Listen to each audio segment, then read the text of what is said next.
Something big is happening in Bitcoin, and the Trump family just exposed their hand. Eric and Don Jr. launched a Bitcoin mining firm just a couple of months ago, and they've already stacked 215 Bitcoin. But this isn't just another mining company. They're going public on the NASDAQ, and their entire strategy is built around hoarding Bitcoin, not selling it. Furthermore, Donald Trump and Trump Media just announced they are in the process of raising over $14 billion to buy Bitcoin, a play that is certain to be repeated. Now, moves like this do not happen in a vacuum. They happen when people with deep political ties know what's coming next. And they're not the only ones sending signal here. We're seeing other key players in the highest positions of government making massive shifts behind the scenes. If you connect the dots, it points to one thing. Bitcoin all-time highs are closer than you may think, because this is a setup we've never seen before. Let me break this down for my fellow Bitcoiners. In just 8 weeks, I've seen a serious shift. More strength, more energy, and fast muscle gains. The reason? FITSCRIPT.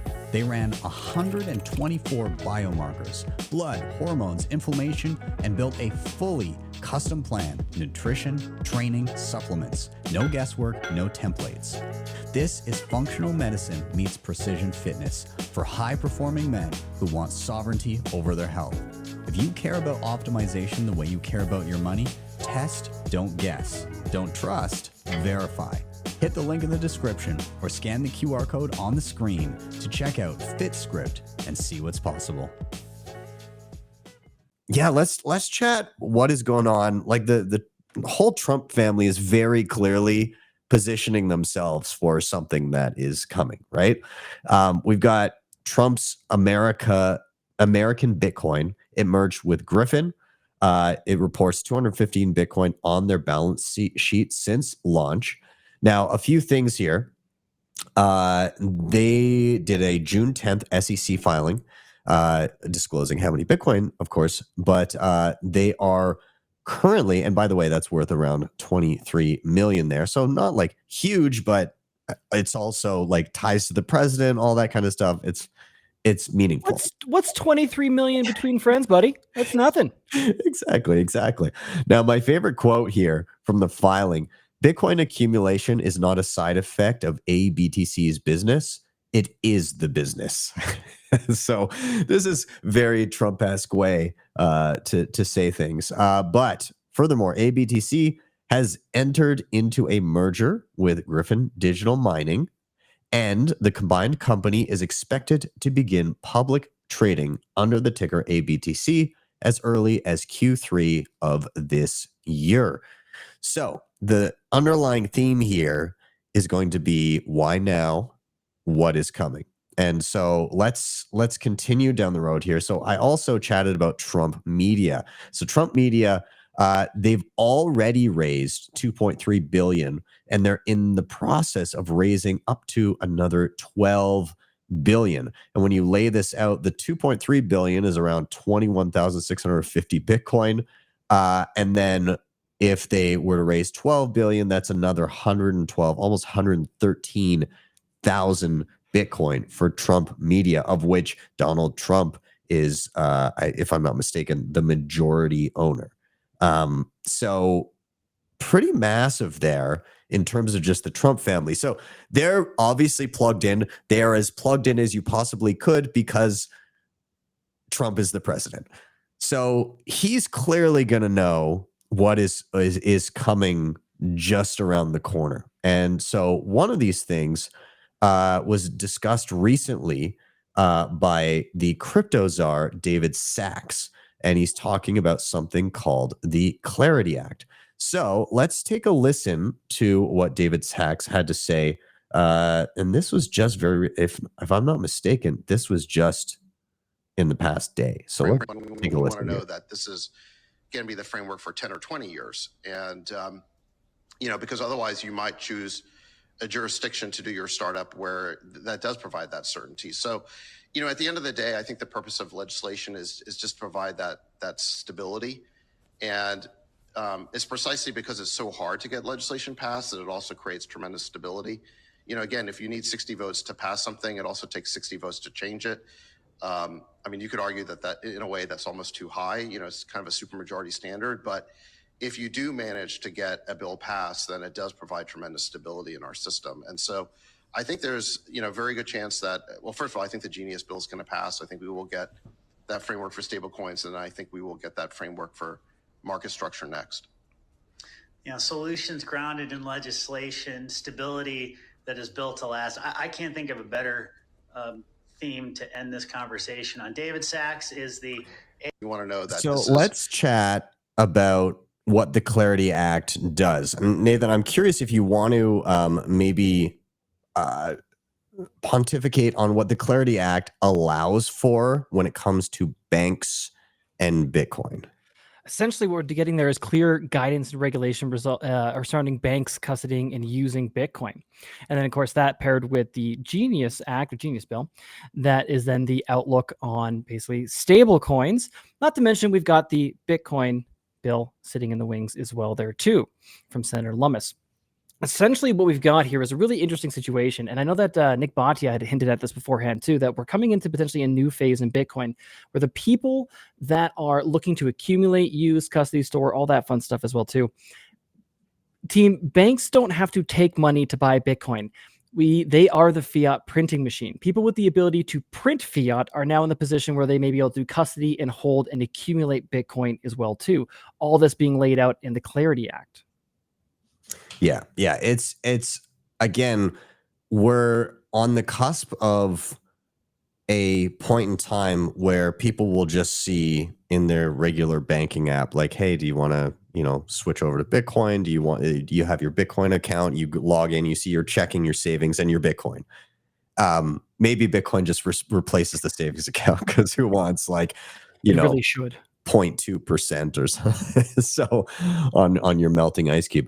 But now this isn't the only, it's not just like the politicians, it's not just the people in position of power per se, but also just the people, the smart money are starting to make moves as well. And so we also see the $2 trillion asset manager BNY Mellon, they did a survey. And the survey found that 74% of $1 billion family offices, that's 9,413 family offices, or is that 904?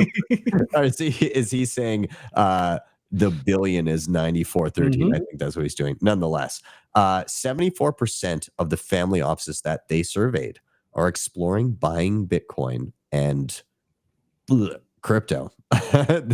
They'll learn from that second one, but there's a massive amount of capital that is just on the cusp.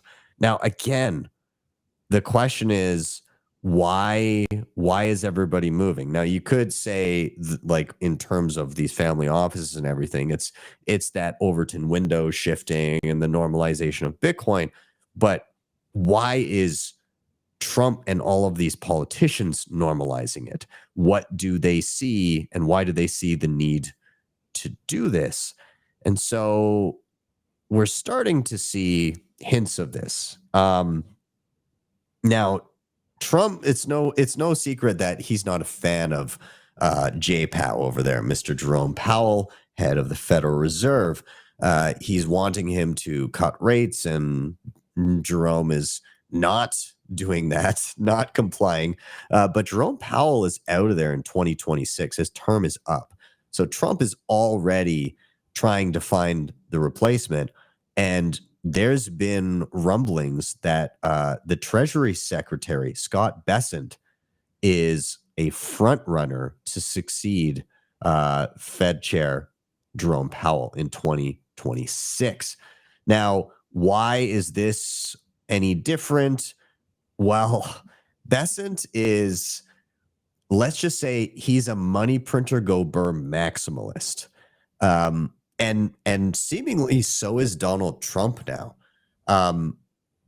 There's all this talk about let's get rid of the debt ceiling. Bessent is a fan of it. Trump's a fan of it. They want to cut rates and print like no tomorrow. And there's the big, beautiful bill, just exorbitant spending, adding trillions to the deficit. Like, it is unbelievable what they want to do and what they're probably going to do. And there's bipartisan support for removing the debt ceiling, which is wild, So yet again, why are they moving this way? Again, look at the writing on the wall here. This, just today, the US dollar has now lost almost 10% of its value this year. This is the DXY chart. This is wild. 10% this year, as in 2025, as in half of a year. That is absolutely mind-bending. And you don't think that people in positions of power are seeing this. Again, the more interesting thing here is the shift in Trump's mentality, in my opinion. And we saw the spat with Elon, because Elon came in thinking he's gonna, Doge, we're gonna get rid of all the wasteful spending, we're actually gonna reel it in. And then Trump drops this big, beautiful bill with trillions of additional spending. And Elon shared these screenshots of old Trump tweets and him, retweeting it. Look, I cannot believe the Republicans are extending the debt ceiling. I am Republican and I am embarrassed. That's from 2013. 2013? Yeah. Yeah. Damn. Donald Trump. No member of Congress should be eligible for re-election if our country's budget is not balanced. Deficits not allowed. I remind you, the big, beautiful bill adds trillions to the deficit. And then again, Trump, no member of Congress should be eligible for re-election if our country's budget is not balanced. Deficits not allowed. Again, Elon retweeting the same thing. It is wild to see, but one has to wonder what happened for that about face. And in my opinion, I think that he knows this situation of the dollar continuously losing value. I think he knows what's happening. I think he knows that they're fucked. And I think he is basically, in his mind's eye, thrown in the towel on trying to stop this, and is like, all right, fuck it. We're gonna money printer go burr and stack sats with that shit. I think it's full on let's squeeze as much out of this as we possibly could, and then try and hedge it with a Bitcoin strategy. That seems to be where he's leaning. I don't know, Nathan, I want to get your take here. Oh, it's very simple. It's very, very simple. It's greed. It's just pure greed. One, he's probably in the position now where he can see that this can't be saved, right? That this is going to have to continue. Nothing stops this train. And I'm sure Trump will figure that out. And I know that Elon would have figured it out at this point as well, too. Plus, in terms of his popularity, he probably doesn't really care too much about the dollar. If he can get the asset prices up, stock market up, if he can onshore jobs, that will keep the masses happy. Because most people, as Bitcoiners, we know this. They might talk about inflation more than they used to, but they still don't quite get it. They still don't quite see it. And so if their house price went up, if their stock portfolio went up, right? And if they're maintaining their jobs, if they can actually re-onshore some by bringing that dollar down, those are wins for Trump's popularity. Now, on top of that, jumping back, we also had the CFTC chair come out, I believe it was today, talking about how banks are going to accelerate Bitcoin adoption and Bitcoin use. They're going to further pump that up as well, too.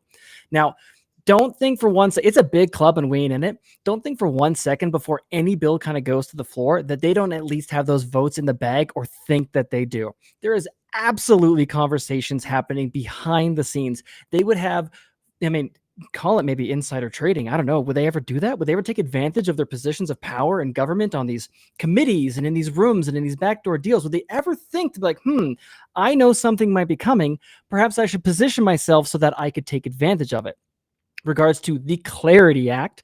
Yes, that's one of my favorites right there. The Clarity Act, the Great Genius point, Bill. Really good point. I don't know We should investigate if anybody in a position of power that knows something would possibly position themselves to benefit from knowing things before the general public.